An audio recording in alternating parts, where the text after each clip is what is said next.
Protestant reformer Martin Luther was actually quite a troubled man in terms of worrying about whether things were right between him and God.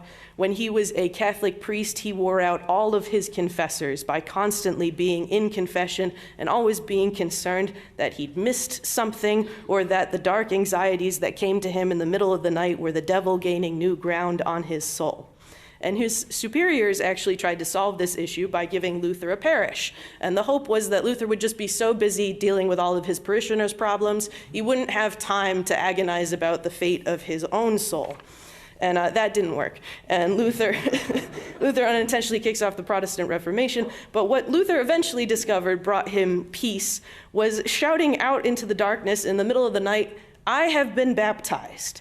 And he told people that once he did that, this banished the devil, and then he could sleep. Now, on one level, I do think it's hilarious to imagine Luther shouting at the devil in the middle of the night, "I have been baptized." Like, he eventually has a wife and children, so like, just imagine your spouse or your dad waking you up like that. But more seriously, I do think Luther describes the peace that we can find when we are reminded of our baptisms, because being reminded of our baptism is a reminder that we belong to God, and nothing and no one can take that away.